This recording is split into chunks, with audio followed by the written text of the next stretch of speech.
Oke teman-teman yang di YouTube juga kalian boleh banget ikutan tulis di kolom komen ya kan. Di sini terbuka buat semua fans. Boleh fans Arsenal, Liverpool, Chelsea, Barca dan lain-lain. Nah, jangan lupa juga buat teman-teman semua di YouTube share konten ini ke teman-teman kalian, ke pasangan kalian, ke semuanya. Dan jangan lupa klik like dan juga komennya. Oke. Nah, sebelum itu gue juga mau thanks buat tempat yang cozy banget ini. Tepuk tangan dulu buat Pasti Bisa Coffee. Yang selalu ready setiap Kamis ya kan. Mau juga bilang makasih kepada teman yang setia sampai akhir tahun ini. Tepuk tangan buat Aki Massive Thunder.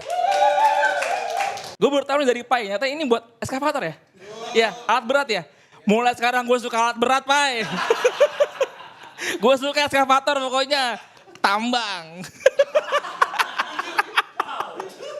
Gue pikir ini buat motor mobil, dia salah. Gue mau mengundang dulu dari ketua KPI, ini adalah fans yang tim baru menang, akhirnya menang setelah rentetan kekalahan, ya kan.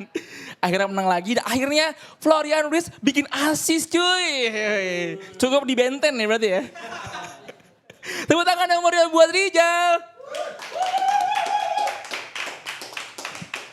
Siap, makasih Wanda, makasih juga buat Pasti Bisa Coffee, makasih buat Aki Massive Thunder, dan tentunya buat tim produksi yang ngebiarin kita tetap bisa ngejalanin ibadah mingguan kita di hari Kamis yaitu KPI. Jadi makasih buat tim produksi yang sudah menyelipkan KPI biar supaya tetap bisa terlaksana. Dan di hari ini pembahasannya soal UEFA Champions League, banyak tim Inggris semuanya menang semua. Tim-tim besar juga nggak menemukan kesulitan berarti ya kalau menurut gue ya. Tapi kalau yang paling memuaskan ya gue harus bilang Arsenal sih. Kalau dari cara menang, dari semua aspek mereka unggul. Dan itu kan udah kita antisipasi dari awal musim ya. Kalau lu mau lawan Arsenal nih, tim yang punya segala kedalaman, tim yang punya berbagai macam skenario buat menang. Strikernya banyak walaupun belum fit semua, tapi at some point itu strikernya bakal fit semua. Kai Havertz, Gabriel Jesus, abis itu sekarang ada Gyökeres. Jadi at some point ini bakal tim makin kuat lagi. Di gelandang juga mereka nunjukin mereka udah makin kuat. Dan di belakang itu kekuatan utama Arsenal menurut gue. Jadi ya nggak mengherankan kalau sekarang mereka makin melejit angkanya sebagai favorit pole position untuk meraih trofi UEFA Champions League. Tapi itu masih data ya. Karena musim lalu pun Liverpool juga secara data favorit dia. Tapi kan apapun bisa terjadi di Champions League. Tapi overall Arsenal tim paling memuaskan. Kalau dari tim yang lain, Barcelona ya gue suka, ya masih identitas Barca banget lah ya. Tapi bohong rasanya kalau bilang itu penampilan yang puas banget karena Olympiakos bisa nyiptain peluang banyak juga sebenarnya. Hilang bola, build up-nya hilang. Dan gue rasa kalau mereka main dengan cara yang sama, di weekend nanti lawan Madrid, gue rasa endingnya bisa berubah gak kayak musim lalu gitu. Musim lalu Barca dominan banget lawan Madrid, gak ada sekalipun mereka ngerasain kekalahan. Tapi di weekend ini gue rasa kalau Barca ngebiarin lawan nembak sebanyak kayak di game lawan Olympiakos, ya itu bakal jadi El Clasico yang sengit lah ya di pekan ini. Tapi kalau untuk tim-tim lain, gue bahas Liverpool sekarang ya. Jelas Mohamed Salah jadi perhatian, walaupun sekarang gue juga udah mulai ngeliat banyak orang yang nyaman untuk ngeliat Salah sebagai pemain cadangan aja. Walaupun gue pribadi sih pengennya dia tetap bisa balik ke performa terbaiknya gitu. Karena banyak yang short term memory kalau menurut gue ya. Gue inget 1 tahun yang lalu, kurang lebih 16 bulan, 17 bulan yang lalu, Klopp berantem sama Salah di pinggir lapangan. Itu banyak orang yang bilang gue harap yang cabut Salah aja dibanding Klopp gitu. Tapi nyatanya setelah Klopp cabut, Salah bisa balik ke performa terbaik dia. Bahkan itu performa terbaik dia sepanjang karir bersama Liverpool. Jadi ya count your blessings. Jangan sia-siain kehadiran Salah karena gue bilang ini masih jadi pemain paling valuable di Liverpool. Musim lalu juga chance creator terbanyak dia. Top goal dia, top assist dia. Jadi menurut gue dia bakal balik ke starting lineup lagi. Walaupun pertandingan semalam bagus. Tapi at some point di pekan ini dan di pekan depan gue rasa Salah bakal balik ke starting lineup lagi. Dan bagi fans Liverpool gak ada yang lebih rendah dibandingkan kalah dari MU ya. Ini KPI perdana setelah Liverpool kalah dari MU di Anfield. Pertama kalinya sejak 2016. Itu udah periode waktu yang lama banget. Tapi itu yang bikin gue sedih juga. Banyak tiba-tiba fans Liverpool yang bilang Arne Slot out. Arne Slot baru terjadi nih kalah 9 tahun dari MU. Tapi gue mau ngasih perspektif baru aja. Klopp sama Liverpool selama 9 tahun main di Anfield itu lebih banyak seri dan kalahnya ketimbang menangnya. Boleh lu cek datanya. 2016 Anfield pertamanya Jurgen Klopp lawan MU. Dia kalah 1-0. 2017 dia seri 0-0. 2018 mereka seri juga 0-0 juga. 2018 2019 baru menang 3-1, 19-20 menang juga, 20-21 seri lagi, 21-22 menang, 22-23 menang, 23-24 seri, 24 abis itu di terakhir itu seri. Jadi sebenarnya menangnya pun masih kalah dari jumlah seri dan kalahnya. Jadi itulah Manchester United. Mau lu bilang ini tim yang masih angin-anginan, sejelek apapun dia bersama pelatih siapapun itu, kalau yang namanya ketemu Liverpool, mereka tim yang berbeda. Bahkan menang itu 7-0 lawan Liverpool menang 7-0, itu MU kan lagi di atas angin sebenarnya. Abis juara Carabao, hanya 6 hari setelah mereka angkat piala trofi Carabao itu kalah 7-0. Jadi ini pertemuan yang gak ada ngaruhnya tim lu lagi sebagus apa atau tim lu lagi sejelek apa. Yang namanya Liverpool MU pasti ada dramanya. Jadi menurut gue pembelaan gue terhadap Liverpool begitu aja. Dan gue senang semalam Arne Slot lalala masih berkumandang di kandangnya Frankfurt ya. Itu tandanya fans Liverpool masih percaya persis sama dia seperti layaknya gue percaya sama Arne Slot. Jadi dari gue cukup sekian aja. Liverpool balik ke jalur kemenangan, Barca juga menang, Madrid juga menang, Inter juga menang, Arsenal juga menang, dan semua tim besar menang lah. Dan gue pengen dengar perspektif dari kalian soal penampilan tersebut. So dari gue cukup sekian, dan sekalian boleh prediksi El Clasico sekalian lah bagi fans Barca, ini banyak juga fans Barcanya. Jadi dari gue cukup sekian aja, gue balikin ke Wanda Zart lagi. Thank you. Terima kasih sambutannya dari APL, Aliansi Pembela Liverpool. Kata info aja, Salah baru aja menghapus bio dan headernya di media sosial Liverpool, ya kan. Tapi tadi dibilang Salah adalah orang yang komit, ya kan, setia lah gitu. Jadi musim depan kita akan melihat Salah di Al Nassr. Oke, teman-teman semua, gue mau mengingatkan, silakan menggunakan waktu dengan baik karena waktu kita terbatas, dan nanti boleh disebut dengan Aki masuk tandernya. Oke guys. Di sini kan ada fans dari Arsenal, Liverpool, Chelsea, Barca, Inter ya kan. Nah, lebih baik kita memberikan panggung pertama ini kepada fans yang timnya nggak main semalam ya kan. Yang paling bagus tensinya hari ini karena nggak begadang. Boh mungkin, iya. Atau nah boleh juga tuh Ki, ya kan. Ngasih ini ya apa, gimana menang di Anfield. Tepuk tangan buat fans MU, Eke. Masih suasana happy nih habis kemenangan di Anfield nih. Luar biasa. Ya tiba-tiba bahas champion, ini pengalian isu nih dari kemenangan United nih. Gila, United menang di Anfield itu gue gak expect benar-benar loh ya. Kita gak pernah menang selama hampir 11 tahun kita dari 2016. Kejadian lagi 2025, makanya itu menurut gue momen yang ya terbaik gue selama 5 tahun terakhir kali ya ketika bertemu Liverpool gitu. Karena ya itulah happy-nya di situ gitu. Apalagi ngegolin seorang Harry Maguire. Pemain yang selalu dibully, yang selalu dibikin klip-klip blundernya tiba-tiba jadi penentu kemenangan di atas Liverpool, luar biasa. Malam ini kita bahas Liga Champions dulu. Kita udah gak asing lagi sama Liga Champions karena ya United juga pernah juara champion gitu. Kenapa jadi bahas sejarah? Kita bahas Arsenal, Liverpool, Chelsea, Barca, Inter pada pesta. Pesta gol pastinya ya. Cuma Madrid yang konsisten menang tipis. Real Madrid yang menjadi namanya spotlight gitu ya. Karena dari awal Liga Champions bergulir, Madrid hanya bisa menang tipis lawan Marseille di kandang. Kemudian ya dia menang 5-0 cuma lawan klub yang antah berantah bisa dibilang. Kemudian semalam dia menang lagi tipis 1-0 lawan Juve, dan lagi-lagi lawannya adalah tim yang bermain dengan low block. Emang gue sering nonton Madrid di musim ini, dan lini depan Madrid ini menurut gue agak gimana ya, harus bisa mencari solusi lain selain Mbappe dan juga Vini gitu. Karena Mbappe dan juga Vini emang dia punya GA-nya emang di atas 10. Cuman yang harus dicari oleh Xabi Alonso itu adalah menurut gue pemain selain Mbappe dan juga Vini yang bisa mengimbangi mereka berdua gitu. Karena ketika Madrid hanya bisa mengandalkan 2 pemain ini, otomatis ketika lawannya bisa mematikan 2 pemain ini, maka Madrid kesulitan gitu untuk bisa mengembangkan permainan. Dan ini yang terjadi di beberapa match terakhir ya, karena Madrid ini sering banget kesulitan ketika menghadapi tim-tim besar kayak lawan Real Sociedad, Marseille salah satunya, kemudian lawan Atletico. Di situ ya oke lah kita lawan Real Sociedad, Madrid menang, cuman di situ kan Madrid setelah cetak gol lebih banyak buang peluang gitu ketimbang cetak gol ya sampai akhirnya dapat kartu merah ya kan. Terus ketika lawan Marseille, 2 golnya Madrid malah hanya bisa lewat penalti kalau nggak salah ya kan bener. Terus juga lawan Atletico, nah itu lebih parah tuh. Lini depan Madrid nggak dapat ruang sama sekali ketika menghadapi Atletico dan malah kebobolan 5 gol. Nah ini yang bisa menjadi perhatian penting nih Real Madrid jelang lawan El Clasico di akhir pekan nanti. Gokil, gila riset gue kelas banget ya. Kacau. Ini bukan fans MU sembarangan ini. Kita juga nonton tim-tim lain gitu kan. Terus di match lawan Juve, sebenarnya Real Madrid ini menciptakan banyak peluang gitu. Dia kalau menurut statistik Real Madrid punya 28 tembakan.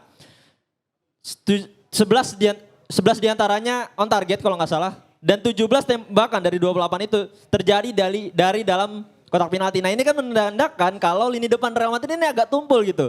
Nah ini yang mungkin bisa jadi titik baliknya Barcelona ketika El Clasico nanti bisa dimanfaatkan gitu. Karena memang ya Real Madrid agak gimana gitu lini depannya kalau gue perhatikan di beberapa match terakhir. Dan uniknya di Liga Champions sampai match day ketiga ini 5 tim teratas itu berasal dari 5 negara berbeda. PSG di peringkat pertama dari Prancis, kemudian ada Bayern Munchen dari Jerman, kemudian ada siapa lagi 3? Lupa gue. Inter dari Italia, kemudian ada Real Madrid dari Espanya dan satu lagi Arsenal. Sampai lupa gue tim Inggris. Ini masih menarik untuk diikuti sampai Januari ya, Jal ya? Masih sampai Januari dan gue masih belum bisa ngelihat siapa yang diunggulkan dari fase liga ini karena semuanya juga angin-anginan gitu. PSG yang oke tapi ketika di Piala Dunia antar klub kemarin kok kalah sama Chelsea gitu ya kan. Terus juga Real Madrid, ya boleh lah Real Madrid emang dipertanyakan lini depannya tapi dia jadi satu-satunya tim Spanyol yang bisa meraih poin sempurna setidaknya sampai match day ketiga ini. 9 poin, sedangkan Barcelona 6 poin ya kalah sama PSG soalnya kemarin. Dan ya mungkin itu sih dari gua terkait Liga Champions. Terima kasih, selamat malam. Thank you Eki. Nggak mau pindah aja Ki fans Madrid. Bagus tadi loh analisanya. Abang-abangan. Yoi. Sama-sama M ya kan. Tapi bedanya M Madrid menang, MU menang kan nih? Menang. Oke. Yang berikutnya, gue mau ngundang kalian semua yang nonton di YouTube, datang ke Pasti Bisa Coffee, setiap hari Kamis jam 7:30. Nah di sini kita bakal ngomong sesuai dengan tema, sesuai hari ini. Nah kayak teman kita nih yang akan maju setelah ini, dia udah lama gak datang katanya ya kan? Nah sekarang datang lagi dia. Oke, tepuk tangan dulu dong buat Dava. Wey. Oke, lu pada kangen sama gue semua ya? Ya, sorry gue lagi sibuk ya, sibuk mencari pertanggungjawaban basis di mana ya. Gak ketemu-temu soalnya. Anyway, gue pengen bahas ya Barcelona ya karena gue gak nonton pertandingan lain, cuman Barcelona. Ada 2 yang pengen gue bahas. Yang pertama berkaitan dengan Rashford, kemudian yang kedua sisi pertahanan Barcelona. Nah, yang pertama gue pengen sedikit nyinggung ya berkaitan dengan Rashford yang ditaruhin oleh Mas Rizal ya sama Mas Sabto terkait dengan produktivitas golnya. Nah, suka nggak suka atau coba teman-teman pantau ya dari beberapa pertandingan Barcelona di belakang, produktif atau tidaknya Rashford itu bergantung dengan siapa yang taruh di pos nomor 10. Gue ambil sampel 2 orang, Fermin sama Olmo. Kenapa gue bisa bilang gitu? Gini, Fermin keunggulannya apa? Keunggulannya dia bisa bermain di ruang-ruang sempit. Keunggulan dia. Sedangkan Dani Olmo, apa keunggulannya? Dani Olmo keunggulannya adalah pintar untuk mencari ruang sama finishingnya yang untuk ukuran gelandang cukup klinikal. Nah, kenapa gue bilang pada akhirnya ketika pos nomor 10 diisi oleh Fermin, Rashford jauh lebih produktif. Karena ketika Fermin bisa menari-nari di ruang sempit, pada akhirnya backline dari lawan akan ke-distract dengan pergerakan dari si Fermin Lopez. Nah kenapa demikian? Karena kalau kalian teman-teman lihat bagaimana Rashford bermain, Rashford itu tipikal winger yang gak banyak gocek sebenarnya. Sprint, dapat bola, dapat ruang shoot. Dia seklinikal itu. Dia tidak banyak gocek seperti layaknya winger-winger lain. Nah ketika pada akhirnya Fermin dimainkan, dan backline lawan itu terdistract oleh pergerakan Fermin, disitulah Rashford bisa menemukan keunggulannya, yaitu dapat bola, giring sedikit, shoot. Itu yang kemarin bisa kita lihat banyak momentumnya saat Barcelona melawan Olympiakos. Jadi percaya sama gua, selagi nanti Barcelona khususnya Hansi Flick memainkan Fermin di pos nomor 10, gue yakin Rashford bisa mencapai 10 gol di bulan Desember nanti, seperti itu. Sangat-sangat yakin seperti itu. Oke, jadi gue harap nanti untuk El Clasico Flick bisa memainkan Fermin biar Rashford bisa menunjukkan jati dirinya. Ya, apalagi bek kanan Madrid saat ini sedang krisis ya. Lagi pada cedera, kemarin pun lawan Juventus mengandalkan Valverde.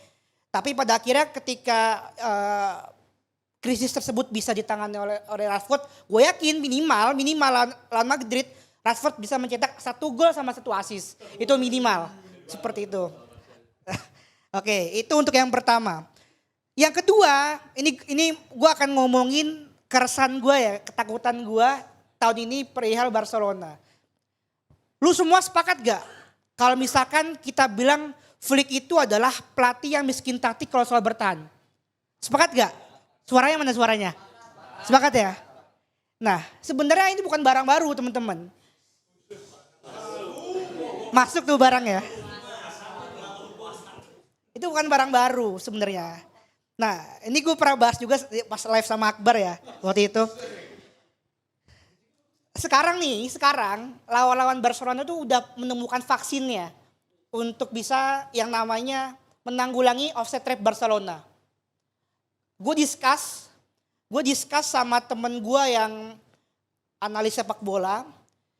Vaksin itu adalah yang namanya taktik second man. Second man. Nah, apa itu taktik second man? Jadi situasi di mana striker itu berfungsi seperti decoy, pajangan aja sebenarnya. Ketika pada akhirnya ada serangan balik. Dan itu terlihat yang dilakukan oleh Sevilla saat melawan Barcelona. Romero ya strikernya waktu itu ya, lupa namanya. Romero bertindak sebagai decoy. Nah, ketika pada akhirnya lini tengah atau lini belakang melakukan through pass ke depan, Romero bertindak seolah-olah akan mengambil umpan tersebut. Padahal ada second man yang berangkat dari lini kedua, entah itu gelandang ataupun sayap, yang tugas dia adalah berlari dan mengambil bola tersebut. Dan itu sangat terlihat 2 kali gol Barcelona, kebobolan Barcelona saat melawan Sevilla, itu dari taktik yang namanya second man. Mungkin ini baru ya di lingkup dunia peranalisa sepak bola, tapi yang itu gue dapatkan ketika gue discuss. Dan ketika pada akhirnya Barcelona tidak mampu untuk merancang formula dari problematika tersebut, pada akhirnya Barcelona akan terus kebobolan dengan hal-hal yang template. Through pass, dioper, cari yang 2 gol. Udah gitu-gitu aja. Jadi itu yang gue harap bisa diperbaiki oleh Hansi Flick ketika nanti berhadapan dengan Real Madrid. Karena menurut gue, percaya sama gue, pertandingan nanti it's gonna be tough game. Tidak akan semudah seperti musim lalu Barcelona mengacak-acak pertahanan Madrid. Percaya sama gue, akan menjadi pertandingan yang sengit dan gue harap Barcelona tetap bisa menunjukkan kedikdayannya di La Liga seperti itu. Itu aja dari gue, kurang lebih mohon maaf. Jangan lupa beli Massive Thunder ya. Kalau mau alat beratnya bisa tampil performanya dengan baik, jangan lupa beli Massive Thunder. Mungkin gue ada solusi nih ya, kalau misalkan Flick jelek dalam bertahan, dia bisa nonton YouTube-nya Juve kemarin lawan Madrid, ya kan. Bagus banget tuh ya Juve. Gokil ya kan. Sedikit bahas El Clasico, yang paling bikin gue inget tuh waktu Barca menang 0-3 di Bernabeu. Ronaldinho 2 gol, ya kan. Itu tapi, nah fans Madrid malah applause tuh ke Ronaldinho. Apakah Lamine Yamal? Wah enggak ya? Enggak ya, enggak bakal ya? Enggak bakal beda daerah ya? Oke. Oke guys, kita langsung yang berikutnya nih ya kan. Yang timnya baru aja menang dan di atas angin di Premier League. Arsenal ini kayaknya kalah nanti tanggal 30 November. Oke, kita mau lama-lama. Langsung tepuk tangan buat Alde. Yo, selamat malam KPI. Ngapain MU di sini? Enggak apa-apa. Keren kok kemarin menang 2-1 ya. Keren.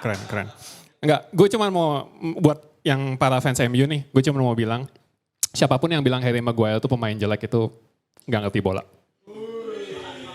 Soalnya, kenapa dia jelek? Soalnya dari dulu pasangannya kagak pas. Ya kan, dipasangin sama Lindelof.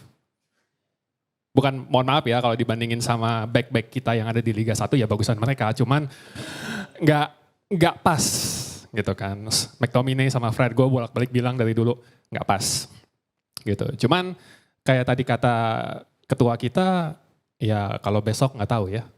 Kalah apa menang, kamu tidak pernah tahu dapat MU apa besok gitu. Terus yang berikutnya apa tadi? Oh iya, 4-0.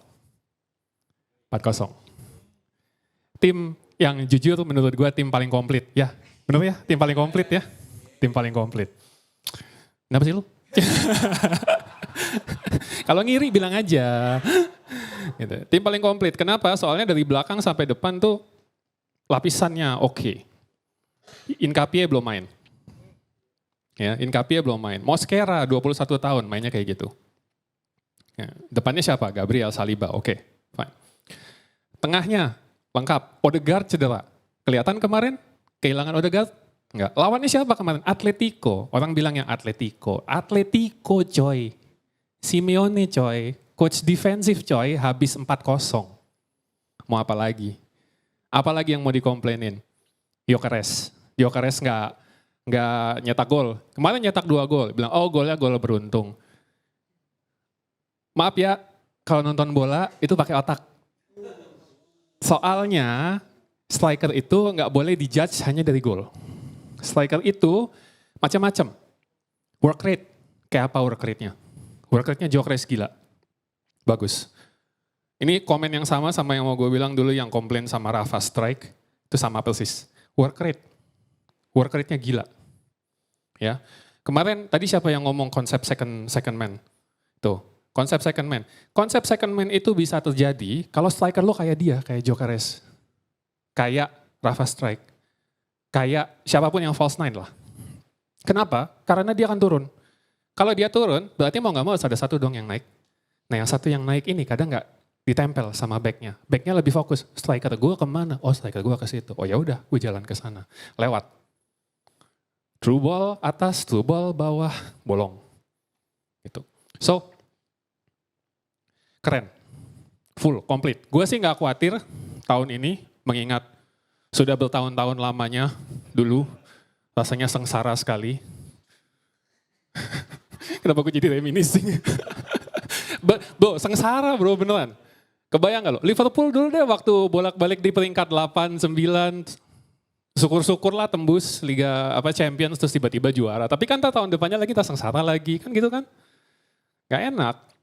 Buat tim yang biasa di atas, nah sekarang berasa buat MU seperti apa, 13 kemarin. Udah bagus gak relegasi ya? Ngomong-ngomong apa kabar Onana?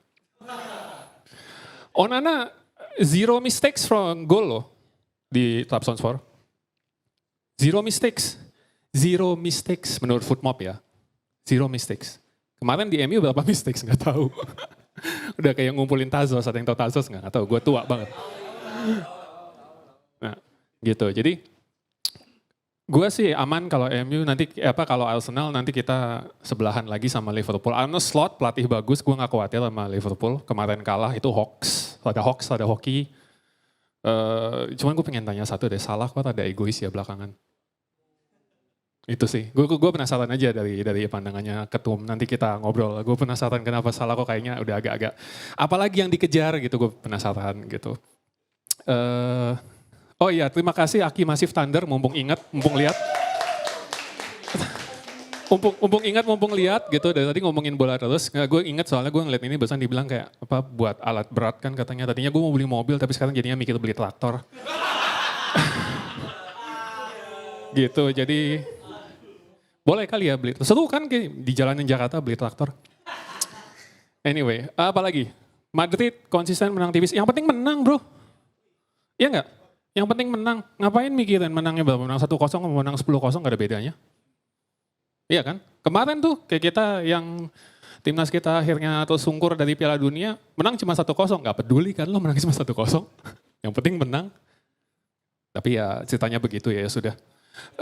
Apa lagi? Barca Madrid besok. Tough. Tapi gua rasa mudah-mudahan ya. Mainnya di mana sih besok? Oke, nggak jadi. Tadinya gue bilang Barca bakalan menang tipis, tapi kayaknya imbang 2-2 menurut gue. Soalnya Madridnya juga bagus gitu loh. Bagusnya tapi nggak bagus banget, tapi bagus. Barca-nya juga nggak lagi spesial banget, tapi bagus. Jadi kayaknya bakal 2-2 gitu. Apa lagi? Udah cukup kali ya. Terima kasih teman-teman. Sampai ketemu lagi next time. Thank you Bang Aldi, a.k.a. Coach Gondrong. Tadi Bang Aldi bilang apa? Striker jangan cuma tap in ya. Kalau dibilang kayak gitu, Inzaghi nangis Bang. Bener dan nangis tuh Inzaghi tuh. Untung dia men. Ferguson bilang apa? Kalau misalkan VAR ada zaman dulu, itu Inzaghi gak bakal jadi striker mantep gitu ya. Offside mulu tuh pasti kan. Nggak ada VAR, oke.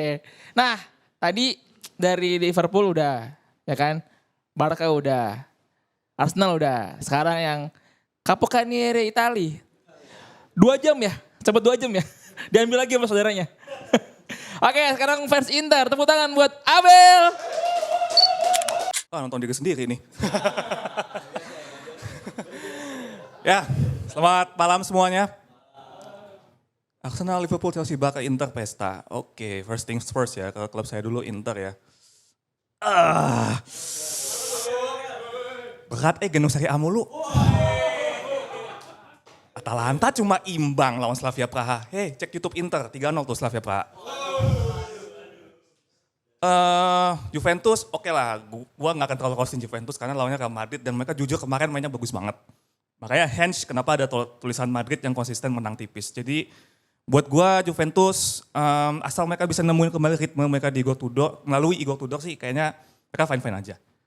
Sementara itu, Napoli 6-2, really? Lu juara Itali loh. Masa iya lawan PSV 6-2, Union Sang Giloas aja bisa ngalahin mereka gitu loh. Yang kita kalahin 4-0 kemarin malam. Ayolah, masa iya sih? Kayak apa ya gitu. Mau sampai kapan sih klub yang namanya aja udah internasional gak ada Italinya ini gendong Itali mulu gitu loh. Come on lah. Sombong banget kayaknya nih. Biar lambah sombong, Inter so far masih clean sheet ya, 9 gol belum kebobolan tuh. Tuh, 3. Langsung tuh ya. Dan juga ya Barcelona menang 6-1 lawan Olympiakos. Juga gue kemarin menyaksikan Liverpoolnya Rizal ngalahin Eintracht Frankfurt 5-1. Cuman kemarin gue melihat ada yang salah beneran sama salah sih kayaknya tuh. Kali ini salah menurut gue beneran salah. Kayak ya mungkin seperti yang kerap dijelasin sama Rizal juga kayaknya dia lagi ada on a mission ngejar sesuatu. Mungkin koleksi gol atau koleksi assist apalah itu. Terus dia kalau nggak salah Rizal sempat nge-post korban dari kesetiaan. Mungkin kalau saking kau setianya oke. Kalau gue udah setia gue pengen lebih gitu. Ya udah akhirnya itulah yang terjadi. Ada Wirtz yang jelas-jelas udah kosong depan gawang tidak dikoper gitu kan. Tapi itu buat gue gak masalah karena kan balik lagi salah kan ya. Dia datang 2017 udah 8 tahun ya, let's say udah mau 9 tahun bahkan. Mungkin dia ada drive, masih ada drive dia kepengen melakukan lebih lagi buat Liverpool, apalagi juga dia gak kunjung menang Ballon d'Or ya, mungkin dia itu juga tuh on a mission ke sana. Jadi gue melihatnya sih kalau Liverpool meskipun 4 kali kalah, ya kayaknya sih masih akan on track. Lihat Inter, 2 kali kalah di Liga, so far 7 kali menang tuh. Nah, sombong lagi. sombong lagi ya. As for Inter, next lawan Napoli ya. Nanti hari Sabtu.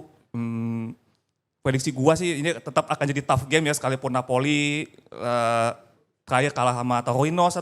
Terus kalah 6-2 lawan PSV. Tapi Inter adalah tim yang bertandang ke sana. Jadi buat gua ini akan tetap jadi tough game. Karena Napoli ya tetap lawan Napoli. Isinya ada Kevin De Bruyne dan kawan-kawan. Walaupun Conte udah bilang dia siap-siapin pecut tuh. Nah, siapin aja tuh di belakang tuh kan mau, ya itu maksudnya. Gua mau mengamini sedikit atau menebalkan sedikit apa yang dibilang Rizal soal run Inter so far yang lagi bagus. Terkait gaya permainan Inter gitu. Gue setuju kalau Inter yang dipegang Christian Kivu saat ini tuh memang gaya mainnya lebih direct. Dan itu gue suka. itu yang nggak terlihat menurut gua di Simone Inzaghi yang musim terakhir ya, di mana istilahnya pressingnya Inter tuh jauh lebih sopan gitu loh. Jadi mereka nggak yang mau terlalu ngebody sedikit gitu. Itu yang gua lihat pada saat kita menang tipis lawan Roma. Pada saat kita lawan Roma itu setiap kali Inter kehilangan bola tuh Inter langsung cepat recovery bola. Nah itu yang gua notice, oh iya di zaman Simone Inzaghi Inter justru jarang-jarang ngelakuin recovery secepat ini gitu. Bahkan kayak kemarin malam lawan Union Saint-Gilloise pun juga sebenarnya Inter bahkan 3 menit pertama aja udah sampai dihajar 3 peluang tuh. Wah gila juga nih, bahkan Lautaro aja sampai harus nyundul di di garis gawang gitu ya. Tapi gitu, yang gue suka adalah Inter kali ini tidak macam-macam, tidak yang kayak goreng-goreng bola sana sini, oper dulu balik belakang. Jadi kalau mereka melihat ada peluang sih mereka akan langsung coba bawa ke depan gawang dan jadikan create chances gitu. Sampai satu lagi yang gue lihat positif dari Kifunya Inter saat ini adalah, walaupun tentu masih terlalu awal, terkait memainkan seorang Pio Esposito sih. Pio Esposito dan duetnya yang juga sama mudanya, Boni. Gue seneng banget karena ini 2 pemain muda, masih muda, ya masih mentah juga, tapi mereka menunjukkan kedewasaan sih yang gue lihat kemarin pas lawan Union Saint-Gilloise kemarin.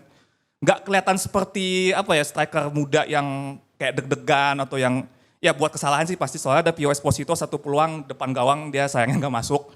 Itu kalau seandainya Pio Esposito dia bisa cetak gol itu juga, gua rasa gue cukup yakin kemarin lawan Union dia yang jadi man of the match itu lawan Union. Jadi sky is the limit buat Pio Esposito, terserah dia mau dibanding-bandingin sama Francesco Camarda yang katanya masih lebih muda, ya terserah. Karena buat gua ini sesuatu yang refreshing sekali melihat striker Itali masih muda dengan perawakan yang kekar seperti Pio Esposito, bahkan dia udah istilahnya di setiap debutnya dia udah nyetak gol di Serie A, udah di Champions League, udah bahkan di timnas senior pun juga udah. Jadi menurut gua ini akan jadi masa depan yang cerah buat Inter Milan. Biarkan Kifu memasak, ya jangan ekspektasi gua tetap sama, paling enggak kita bisa 1 gelar lah domestik apapun itu. Tapi kalau ternyata Kifu bisa meraih lebih dari 1 gelar domestik, mungkin value seorang Kifu mungkin bisa akan naik tuh. Apalagi after Piala Dunia di mana bursa pelatih itu akan kebuka, yang pasti nggak ke timnas. Gitu. Ya, timnas Itali mungkin bisa jadi, kalau timnas Itali sih mungkin.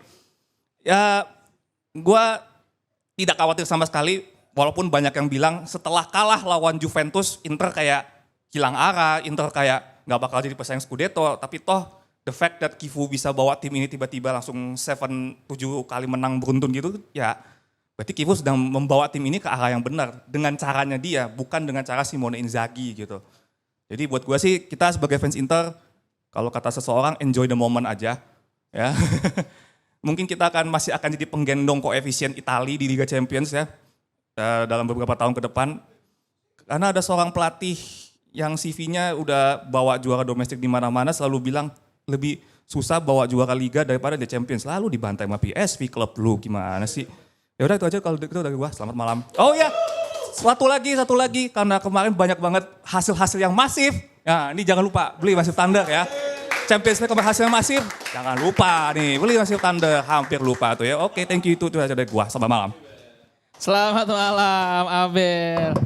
Gila dia selalu optimis ya Inter ya bahwa timnya bakal sukses di Liga Champion. Emang paling keren tim runner up.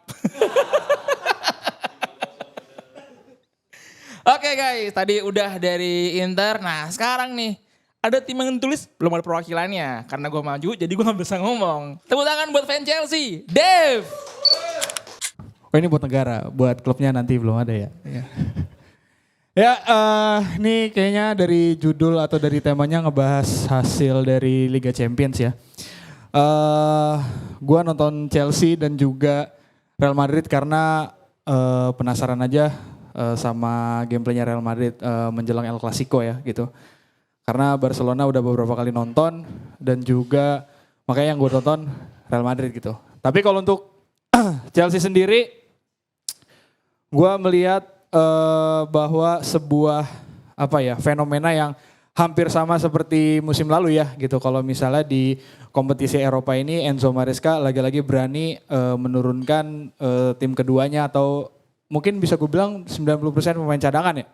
Karena yang bermain dari pemain inti itu cuman Caicedo dan Enzo Fernandez doang gitu. Kalau siapa namanya Tosin, kalau Tosin kan biasanya jadi penggantinya Levi Colwill karena Colwill cedera kan makanya dia main jadi starter. Tapi kalau Colwill fit ya Colwill yang ngisi posisi center back itu gitu sama Chalobah gitu.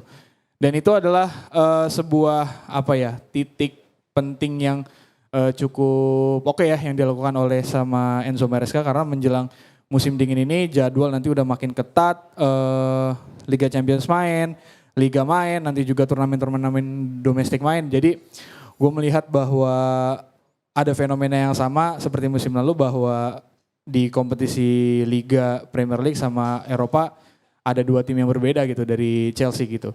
Dan gue bilang ini pemanfaatan pemain yang cukup bagus banget dari Enzo Maresca ya gitu. Walaupun pada akhirnya nanti kalaupun misalkan Chelsea bisa melaju lebih jauh lagi di Champions League ya yang diturunkan pemain utama lagi gitu. Tapi untuk saat ini Enzo Maresca concernnya adalah untuk menjaga fitness dari para pemain ya karena jujur aja efek domino dari juara dunia yang sudah memakai badge juara dunia di sini selama 4 musim ke depan itu kan efek domino masih kerasa nih sampai sekarang beberapa pemain masih cedera ya kayak Liam Delap bahkan even Cole Palmer juga gitu. Tosin apalagi sampai akhir musim belum bisa main gitu. Tapi kabar baik dari match semalam ya beberapa pemain sudah balik kayak Wesley Fofana, Romeo Lavia juga udah mulai fit kalau gue lihat di match semalam gitu. Terus beberapa pemain lagi lah gitu yang udah cukup fit gitu. Jadi untuk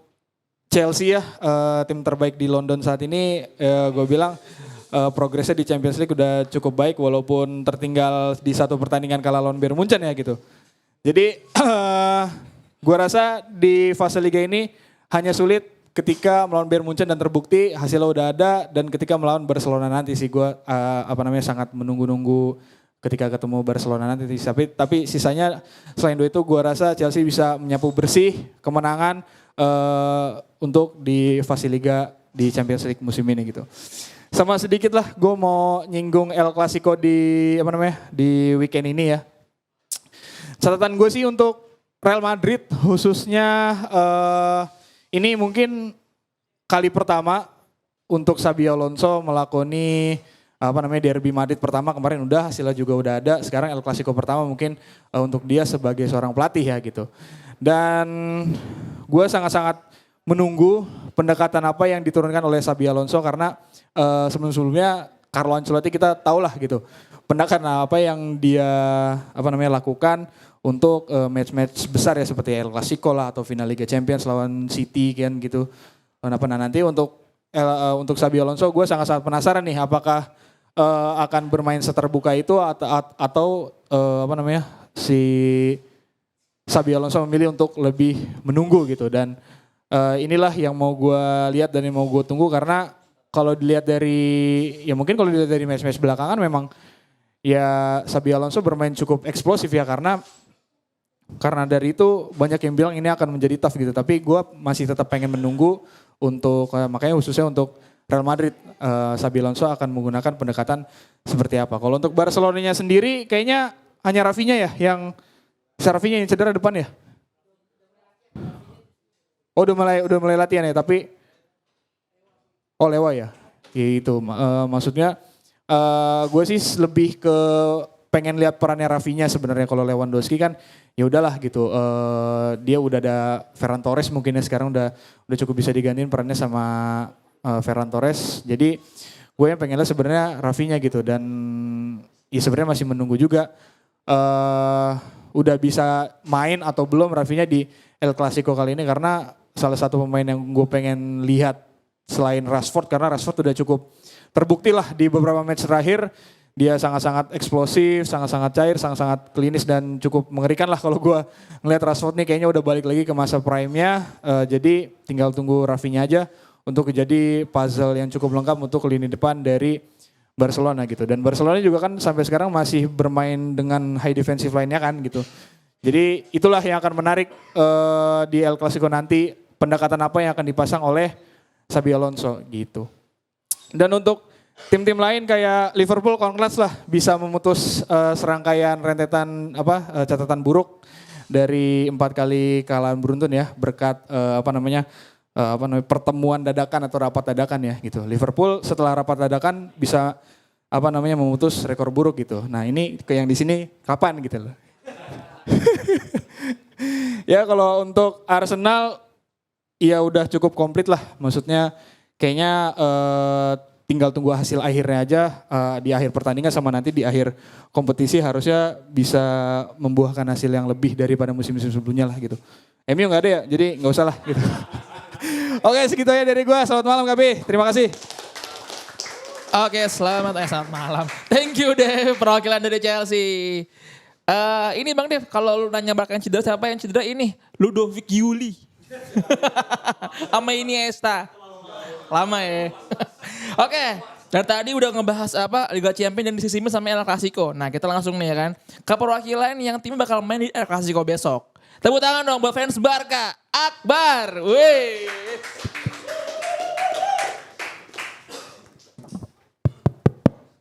Selamat malam KPI.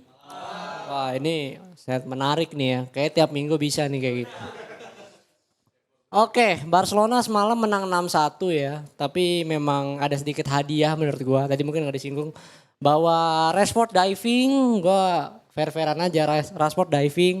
Jadi harus ya, Lamine Yamal gak perlu selebrasi ke pacarnya lah. Lu bucin banget kayaknya, heran. Ya, gue kesel makin lama makin aneh nih orang ya kan. Nonton mulu ceweknya ya kan. Aneh-aneh aja nih orang kesel. Oke, di laga kemarin ya menurut gue beberapa poin yang bisa gue ambil adalah gue senangnya Hansi Flick adalah bahwa Hansi Flick ini sangat senang memainkan pemain-pemain muda dari Barcelona karena memang mayoritas pemain Barcelona adalah pemain-pemain muda. Dan di pertandingan kemarin seperti kita ketahui ada Drew Fernandes, dia debut juga di starter di Champions League. Pemain keturunan dari Filipina. Ada yang bilang mukanya muka-muka Jawa, bukan Filipina. Filipina. Jadi bukan keturunan Indonesia. Jadi menurut gua ini merupakan momentum bagi pemain-pemain muda Barcelona. Ada Ronny Bargi juga. Gua senang banget adalah ketika Yamal tidak seperti musim lalu lagi angin-anginan. Barcelona punya backup yang menurut gua kualitasnya nggak jauh beda dengan Lamine Yamal, yaitu Ronny Bargi. Di mana menurut gua ketika dia dikasih kesempatan, Ronny Bargi bisa membuktikan bahwa gue punya kualitas juga nih untuk jadi pesaing Lamine Yamal. Dan buat Lamine Yamal kalau lu bucin mulu siap-siap aja lu dijual ya. 150 ya mungkin bisa lah ya, average saja 150 kan. Iya. Nah itu, dan kalau kita lihat di match kemarin ya bahwa tadi disinggung juga oleh teman kita dari Bang Rizal ya tadi bahwa Highland defense Barcelona ini cukup berbahaya dan banyak peluang-peluang dari Olympiakos juga yang hadir. Jadi sebenarnya bukan cuma Olympiakos doang, di mayoritas lawan Barcelona ini sudah mulai membaca permainan Barcelona terutama di sisi pertahanan, dan Hansi Flick tidak pernah belajar dari hal itu. Cuman berharap bahwa Highland defense-nya, offset trap-nya berjalan. Permasalahannya adalah Inigo Martinez, kita ketahui yang menjadi salah satu Mr. Offset Trap lah yang menjadi panduan ke Kubarsi, duetnya musim lalu nggak ada musim ini. Dan di lini pertahanan center back juga yang menemani Kubarsi juga menurut gua belum statis gitu. Kadang Eric Garcia, kadang Christensen dicoba juga, Araujo juga dicoba. Ya kan walaupun sekarang Araujo posisi striker. Karena iya posisi striker. Dan minggu lalu gua bilang bahwa kenapa Kluivert dipecat karena dia mau gantiin Lewandowski. Dan ternyata dia ada di bangku penonton, ya kan, lagi makan popcorn, ya gitu, kayak nonton KPI dia. Oke, jadi kalau untuk prediksi hari Minggu nanti ya El Clasico, ini menurut gua akan menjadi laga yang berat untuk Barcelona karena bertandang ke Santiago Bernabeu menurut gua nggak akan sama dengan musim lalu. Musim lalu kita merayakan semua kemenangan dengan Real Madrid, tapi musim ini adalah musim berbeda, pressure juga untuk Barcelona menurut gua karena seperti kita ketahui bahwa Barcelona musim ini berada di rank 2 sementara di bawah Real Madrid. Dan walaupun Barcelona menang 6-1 tapi ya lawannya juga bukan sekelas Madrid. Dan kita ketahui permasalahan Barcelona musim ini adalah offset trap. high line defense. Dan itu yang mungkin bisa menjadi bom atom bagi Barcelona. Karena gue melihat bahwa Barcelona itu bisa menang karena lawan-lawan mereka itu nggak cukup klinis. Kayak misalkan Girona berapa peluang itu dia lolos dari jebakan offside tapi nggak bisa cetak gol. Tapi beda halnya kalau Mbappe, Vini itu mungkin bisa menjadi ancaman bagi Barcelona. Dan kabar terbaru adalah Frenkie de Jong tidak berlatih dengan Barcelona hari ini. Gue baru baca tadi. Jadi ini bisa menjadi salah satu masalah juga bagi Barcelona. Walaupun gue melihat Casado cukup baik berduet dengan Pedri kemarin ya. Jadi mungkin bisa dicoba lagi 3 pemain tengah di laga kemarin. Casado, Pedri dan juga Fermin. Dan Fermin menurut gue lagi-lagi ketika dia diberikan kesempatan. Dia membuktikan bahwa dia baru sembuh dari cedera dan dia bisa cetak hat-trick. Dan ini menurut gue momentum banget buat Fermin untuk bisa lebih grow up lagi. Karena persaingan di lini tengah Barcelona cukup ketat sih menurut gue. Jadi dan Rafinha harapan gue bisa bermain lawan Real Madrid karena udah dapat green light juga. Tapi gue gak tahu apakah dia bisa tampil dari awal ataupun dari bench. Di babak kedua baru bisa main. Jadi sebenarnya kalau misalkan Rafinha main, harapan gue Rafinha main dari awal. Jadi Rashford jadi striker, di kirinya Rafinha, di kanannya Lamine Yamal. Jadi menurut gue itu bisa jadi plus point bagi Barcelona. Dan prediksi gue Barcelona walaupun berat tapi tetap Visca Barca. Gue gak ada skor dukung Madrid. Barcelona 3-2 untuk Real Madrid nanti hari Minggu. Visca Barca, Visca Catalunya. Gila, Visca Barca. Hah, makin ini berarti setuju nanti Barca bakal menang lagi di ini. Weh Pak Anu sangat tunggu Pak Andri langsung ngatin gue. Oke teman-teman, kita akan beranjak ke penampilan terakhir. Ini yang ditunggu-tunggu. Kok garuk-garuk bang?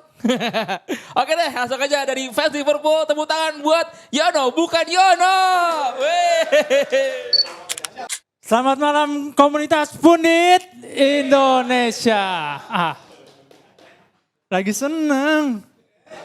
Kalian nonton Liga Champions kan semalam? Ya, tahu kan tim gue menang. Asik, dari 4 kali kalah loh. Sekarang bisa menang. Oke, gue nonton pertandingan semalam. Itu match benar-benar Liverpool main beda banget. Setelah yang dibilang katanya ada rapat dadakan dari pihak manajemennya Liverpool, itu kemarin permainan Liverpool beda banget. Benar kata Arne Slot yang dia bilang, kalau permainan low block, dia kayak lebih kayak nggak dapat inspirasi gitu. Gilan kemarin ketika pemainnya berani, si Frankfurtnya berani jual serangan, ya Liverpool lihat kan resikonya, lo lawan siapa coy?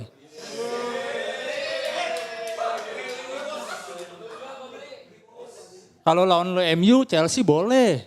Ini Liverpool. Ya kan? Yep. Hah? Iya.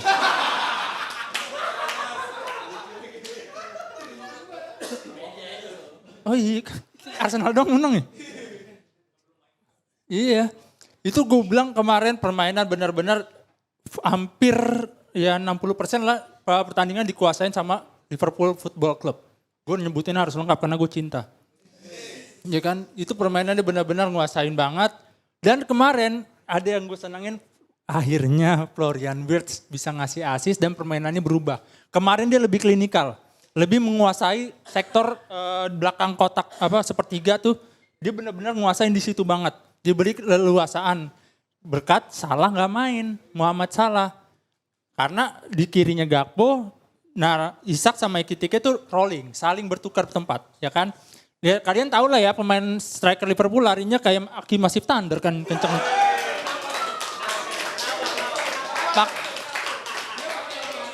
Hatinya pakai Massive Thunder, kenceng banget larinya. Dia pakai merek yang N200. Iya, buat mobil berat kan? Iya kan? Iya. 12V 200A. Gila, artinya apaan tuh? Iya kan? Pokoknya keren banget kemarin main Liverpool. Kemarin untuk kedepannya sih gue harap sih nggak kebalikan lagi ya, nggak kejadian lagi kalah-kalah lagi di Liga Primer. Besok minggu ini lawan Brentford dan Liga Champions minggu depan lawan Real Madrid kalau nggak salah. Iya, lawan Real Madrid kan. Itu agak ya ada tantangannya sendiri sih. Oke. Untuk kemarin nih materi hari ini Arsenal, Liverpool, Chelsea, Barca. Alhamdulillah ya hampir semua tim Liga Inggris menang ya. Oke. Dengan agregat yang cukup besar lah. Selisih golnya, agregat golnya. Iya. Kalau cuma Madrid yang konsisten menang tipis. Ya, Madrid latihan dulu kali sama Arne Slot. Asik. Pokoknya gue yakin banget untuk musim ini ya masih ada peluang untuk Liverpool di juara Liga Champions. Gue masih ada. Kayak musim lalu kita diunggulin, cuman kita kalah. Nggak apa-apa, emang sakit hati sih. Kalau gitu, baper gue abis itu. Iya teman baper, bawa perasaan aja, pendam aja. Gue kan orangnya nggak pendendam. Ya, gue senang banget dengan tim gue ini. Untuk kedepannya sih ada, gue harap lebih ada peningkatan lagi permainan. Arne Slot juga nggak mungkin dong mau dibego-begoin terus sama fans, ya kan?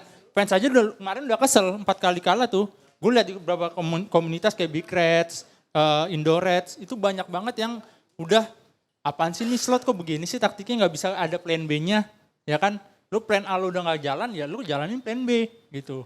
Maksudnya ada cara lain gitu. Pokoknya gue harap banget Liverpool kedepannya bisa jadi lebih baik. Oke, habis itu kita ada Arsenal. Kemarin gue nonton juga pertandingan Arsenal. Arsenal ini menurut gue pantas di peringkat 1 Liga Inggris.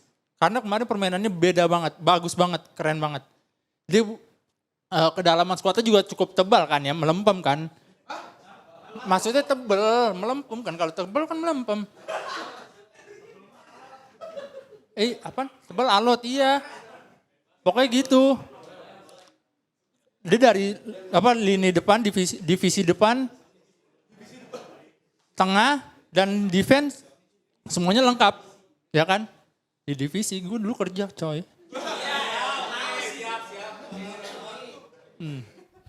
Iya pokoknya gue lihat kemarin Arsenal juga bermain cukup baik melawan Atletico ya kemarin 5-1 ya. 4-0 ya. 4-0 yang 5-1 cuma Liverpool. Gue ingatnya Liverpool terus. Chelsea apaan sih? Oke. Dah dari yang gue harapin ini semua semoga kita KPI juga jalan terus. Ya kan? Yang komen-komen di YouTube datang aja deh langsung ke sini. Tuh ada 2 anak baru datang. Ya kan, datang langsung ke sini. Jangan cuman komen yang gak jelas dan ngata-ngatain kita doang. Ketemu sama gue Yuno Adam, oke? Sekian dari gue Yuno bukan Yono. Oke, tepuk tangan lagi buat Yuno bukan Yono. Wih, penampilan terakhir.